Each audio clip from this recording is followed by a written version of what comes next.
नमस्कार दोस्तों। एकलव्य ने गुरु द्रोणाचार्य से पूछा कि क्या आप मुझे धनुर्विद्या सिखाने की कृपा करेंगे। क्योंकि गुरु द्रोणाचार्य ने भीष्म को वचन दिया था कि वह केवल राजकुमारों को ही विद्या सिखाएंगे, इसलिए एकलव्य की प्रार्थना को उन्होंने अस्वीकार कर दिया। क्योंकि अपने दिए हुए वचन के कारण उन्हें विद्या सिखलाना संभव नहीं था। खैर, समय बीत गया। समय बहुत बलवान होता है।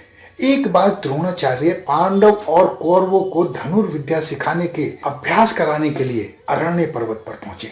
उनके साथ में एक कुत्ता भी था। कुत्ता आगे निकल गया और वो एकलव्य के पास पहुंच गया।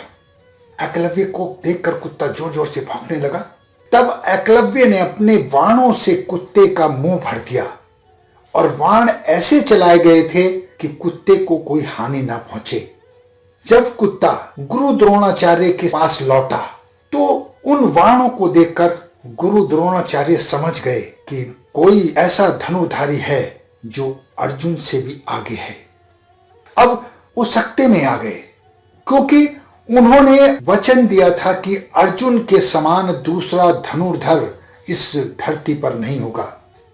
लेकिन कुत्ते के मुंह में देखे हुए बाणों को देखकर वो अच्छी तरह जान गए थे कि कोई महान धनुर्धर है जिसने इस तरह से बाण चलाए हैं। अब गुरु के समक्ष समस्या उत्पन्न हो गई। अब गुरु द्रोणाचार्य ने उस व्यक्ति से मिलने का निश्चय किया जिसने ये बाण चलाए थे। वो उसी रास्ते पर आगे बढ़े जिस पर कुत्ता आगे बढ़ा था और एकलव्य से उनकी भेंट हो गई। तब उन्होंने एकलव्य से पूछा कि तुमने धनुष विद्या किससे सीखी है। तब एकलव्य ने हाथ जोड़कर कहा, आप ही मेरे गुरु हैं। जब आपने मुझे धनुर्विद्या सिखाने के लिए मना कर दिया था तो मैंने आपकी मूर्ति बनाकर उसी को गुरु बनाकर ये धनुर्विद्या का अभ्यास किया है। एकलव्य की अटूट श्रद्धा देखकर गुरु द्रोणाचार्य ने पूछा, मेरी मूर्ति के सामने तुमने धनुर्विद्या सीखी है? तुमने ऐसा कहा है, परंतु तुमने मेरी गुरु दक्षिणा नहीं दी है।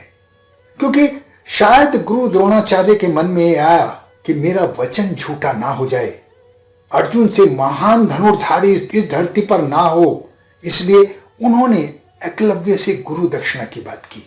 एकलव्य ने हाथ जोड़कर कहा, गुरुदेव, गुरु दक्षिणा में जो आप चाहोगे मैं आपको देने के लिए तैयार हूं। तब गुरु द्रोणाचार्य ने एकलव्य के दाएं हाथ का अंगूठा मांगा।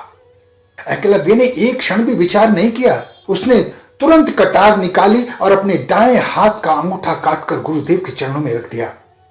गुरुदेव ने कहा, बस मैंने अर्जुन को वचन दिया है कि वह धनुर्विद्या में सर्वश्रेष्ठ रहेगा, परंतु जब तक आकाश और सूर्य चंद्र नक्षत्र हैं तब तक लोग तुम्हारी गुरु निष्ठा, तुम्हारी गुरु भक्ति का स्मरण करते रहेंगे। तुम्हारा यशगान इस संसार में फैलेगा और तुमसे बड़ा गुरु भक्त इस संसार में कोई दूसरा नहीं होगा। ये होती है गुरु के समक्ष सब कुछ न्यौछावर करने की भावना।